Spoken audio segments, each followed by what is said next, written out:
अब वो आज देख रहे हो आपके समाज में बहुत कुरीतियाँ फैली हुई हैं, तो उसमें समाज जो हमारे सुधारक हुए हैं, कबीर हुए हैं, गुरु नानक हुए हैं, दादू हुए हैं, संत रैदास हुए हैं, उन्होंने समाज में जो धार्मिक पाखंडवाद फैला हुआ है उसका खुलकर विरोध किया है। तो समाज में परिवर्तन भी नहीं हो रहा, उसके लिए आप क्या कहोगे? देखिए भाई, हम किसी धर्म का खंडन तो करते नहीं, धर्म बन गए हैं अब। पर एक बात बताइए कि हमारा तुम हिंदू धर्म से ही लीजिए, हिंदू धर्म में सभी हिंदू हैं। हमारे जो हरिजन है बेचारा जो झाड़ू लगाता है वो भी हिंदू है, और हमारा जाटव भाई है वो भी हिंदू है, ब्राह्मण है वो भी हिंदू है, जो है जितना कोई पशुपालन करता है वो सब हिंदू है। तो जैसे ये हिंदू हैं तो मंदिर अलग अलग क्यों, एक ही साथ क्यों नहीं जाते उस मंदिर में? वो मंदिर तो कंकर पत्थर का बना है, ये मंदिर जो बना है हमारा जिसमें हम रह रहा है जीव, ये तो परमात्मा ने अंतर किया नहीं, वो जाटव को भी दिया है, वो वाल्मीकि को भी दिया है, जो जीव आत्मा इसमें निवास कर रही है। फिर छुआछात खत्म क्यों नहीं हुआ देश में से? ये छुआछात सबसे बड़ी कुरीति हिंदू धर्म में ही है। हमारा जो मोमडन धर्म है उसमें भी सक्का है, कोई फकीर है, कोई पठान है, कोई मेव है, वो एक ही मस्जिद है और वो सभी वह परमात्मा का नाम लेने एक ही मस्जिद में जाते हैं। फिर इस कुरीति का कौन सुधार करेगा? और जब तुम हिंदुस्तान की बात करते हैं कि हम हिंदू हैं, किस बात से हिंदू है? क्या सर्टिफिकेट है आपका हिंदू का होने का? जो सबसे ऊंची चीज़ थी हमारे देश में रोकने की, जिससे बुद्धि खराब हो रही है, जो ये दारू बिक रहा है। कोरोना आया, कोरोना किसान को तो किसी को हुआ नहीं, गांवों में कोई मरा नहीं हो सकता, क्योंकि उसके शरीर में से पसीना निकलता है, उसका वैसे वातावरण में काम करता है, ठंड में और गर्मी में जुकाम खांसी सबको हो जाता है और वो ठीक हो जाता है काली मिर्च और पानी पीने से। उसके शरीर को कोरोना नहीं लगेगा, मैं इसे गारंटी से कहता हूँ। पर आपने जो सबसे पहले दारू का ठेका खोला, और दारू जहरीली शराब पी करके हमारे हिंदुस्तान में कई जगह, इसमें उत्तर प्रदेश में ही कई जगह मतलब कई ज़िले में आदमी मर गए। ये क्यों मर रहे हैं? इसको हमारे जो महाराज जी हैं योगी आदित्यनाथ, कपड़ा रंगने से महात्मा नहीं बन जाता। महात्मा वो बनेगा जिसके अंदर दया होगी, जिसके अंदर सोच अच्छी होगी। योगी जी मन ना रंगाए, जो कबीरदास जी ने लिखा है, मन ना रंगाए जोगी कपड़ा रंगाए, और मन ना फिराए जोगी मन का फिराए। इस मन को शुद्ध करिए। जब आपका दर्पण अंदर से शुद्ध हो गया तो आपका भेदभाव मिट जाएगा। आपकी पार्टी आपको इसीलिए ले जाती है, एक जाइए हिंदू धर्म का प्रचार करिए जहाँ भी प्रचार होता है, बंगाल हो, बिहार हो, उड़ीसा हो। क्या चीज़ है हिंदू? हिंदू का मतलब समझाइए, एक उसके अंदर दया और शांति हो, और जिसके अंदर किसी से बैर भाव नहीं हो। असली परिभाषा है वही हिंदू है, वही मानव है। इस कुरीति को दूर करिए देश में से। हम कहते हैं जैसे मुसलमानों में छुआछात नहीं है, एक थाली में रोटी खा लेते हैं, क्या आप जाटव के साथ और वाल्मीकि के साथ महाराज जी रोटी खा लेंगे? ये क्यों रहा अब तक भेदभाव? जो हमारा संविधान देश आज़ाद हो गया फिर भी छुआछात क्यों? ताऊ योगी आदित्यनाथ का स्टेटमेंट था, उन्होंने कहा था कि जाते हैं वो बनी रहनी चाहिए, वो खेत में एक मेड़ की तरह है, वो रहनी चाहिए हमेशा। क्यों बनी रहनी चाहिए? शादी विवाह के लिए हम ये नहीं कहते। और जो प्यार से किसी ब्राह्मण का लड़का और उस पर उंगली और उठने लगेगी, किसी वाल्मीकि की लड़की के साथ शादी कर ले, तो उसमें उसको क्या बेजा हो गया? अगर कोई बिहार से लड़की आएगी तो उसमें बच्चे ही पैदा होंगे, लड़का या लड़की, उसमें बकरी पैदा नहीं होती, उसमें भेड़ का मेमना पैदा नहीं होता। ये कुरीति देश में से मिटेगी कब? इस कुरीति को मिटाना ही हमारे संतों ने बहुत प्रयास किया, जैसे कबीरदास जी हैं, रैदास जी हैं और हमारे गुरु नानक हैं। हम तो सरदार भाइयों का मैं तो हाथ जोड़ता हूँ जो अपनी गुरु की परंपरा को निभा रहे हैं। वहाँ कोई ये नहीं पूछते हैं लंगर चल रहे हैं एक आप कौन सी जाति थे, यहाँ तो हिंदुओं को खाना मिलता है या सिखों को मिलता है। यहाँ कोई आइए। और इस किसान आंदोलन ने फिर भी रफ्तार पकड़ के देश को एक झंडे के नीचे खड़ा कर दिया। यहाँ किसी की जात नहीं पूछी जाती, यहाँ किसी का धर्म नहीं पूछा जाता। तुमने बांट कर देश के साथ जो अन्याय किया है और जो ये हिंदू और मुसलमान करके देश को लड़ा दिया है, इससे देश का भला नहीं होगा। ना आपको देश बख्शेगा, नहीं परमात्मा बख्शेगा। वो परमात्मा एक है और सबका मालिक एक है, ये कहते हैं तो फिर क्यों बना ये काम?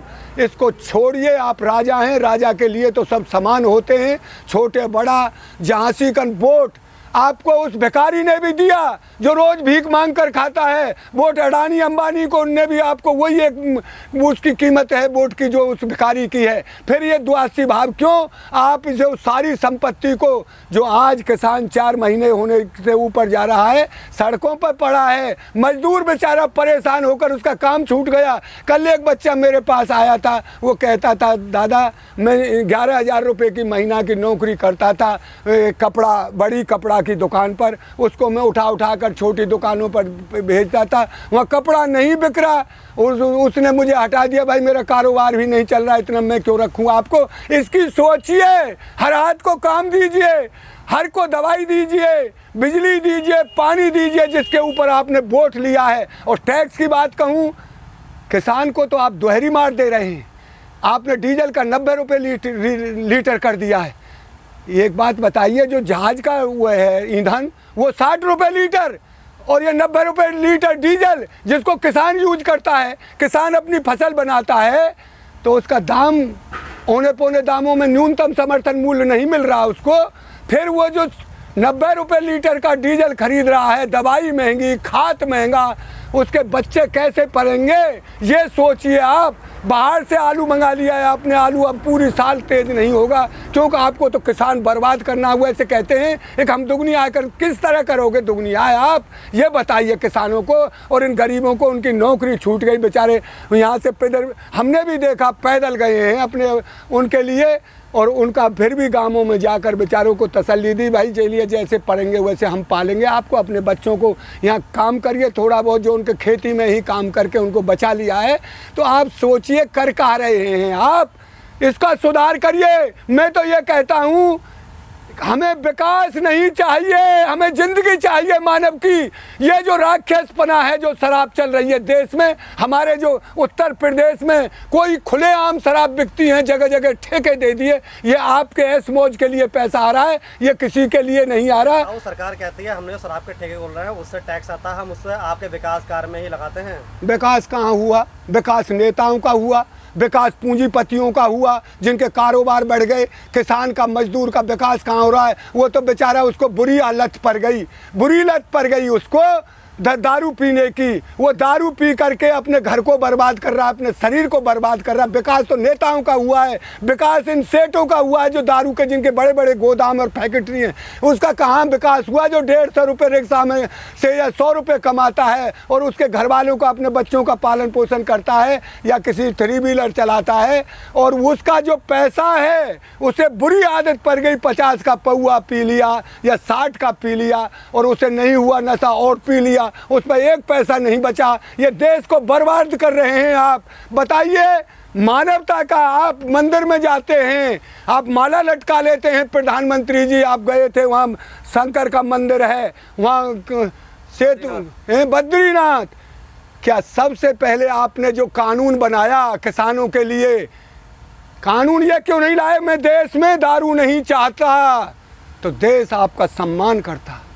मुझे विकास थोड़ा हो जाए पर मुझे ज़िंदगी बचानी है मानव की। जो हमारा गरीब पी रहा है, मर रहा है, इससे मैं सबसे ज़्यादा आपसे ये बात कह रहा हूँ, आपने क्यों नहीं किया काम? अरे दारू रखते तो बड़े लोगों के लिए आप 4,000 5,000 की बोतल ले रखते, क्योंकि आप पर रहा नहीं जाता है तो उसे बेचारा रिक्शा बारह कहाँ से खरीदता? उसमें से पैसा ही नहीं है। कोई छोटा आदमी कैसे खरीदता है? ये जो छोटी दारू जिसे जहर मिलाकर दुनिया पी रही है, रोज़ अखबार में आता है हमारे उत्तर प्रदेश में जन कितना आदमी जहरीली शराब पीकर मर गया है। वो पक्की तो गवर्नमेंट ला रही है, कच्ची वो खुद बना के पी लें घर में। तो फिर रोकने वाला कोई है तो है ही नहीं। इसको ये पुलिस किस लिए है, प्रशासन किस लिए है, देखभाल क्यों नहीं है? क्या कागजों पे ही है?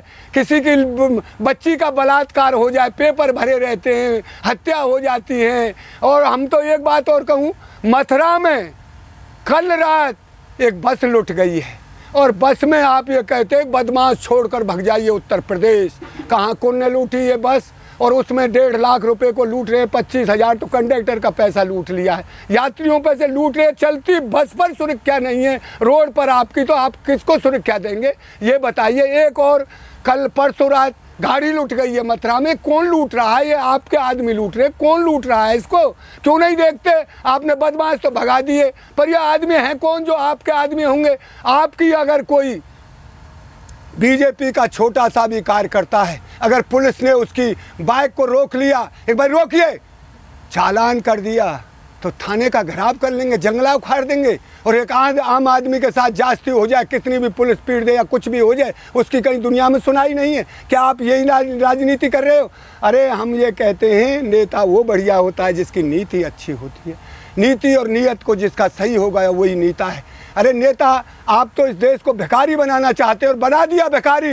ये देश ये कैसे कैसे आज़ादी के बाद पैरों पे खड़ा हुआ, मैंने वो समय देखा है जब यहाँ नाज भी नहीं था, गेहूँ भी, चावल ये बाहर से आता था, गेहूँ बाहर से। अरे देश पैरों पे खड़ा हुआ। आपने तो एक जहर घोलकर हिंदू मुसलमान का राजनीति करके इस देश को कुआं में ढकेल दिया है। हम इसको नहीं चाहते, हम चाहते हैं समानता। वोट आपको हिंदू की भी मिले और मुसलमान की भी मिले और समानता रहे, छोटे की और बड़ी का सबका प्यार मिले देश में, वो चाहते हैं जिसके ऊपर हमारे उन शहीदों ने सपना देखा था।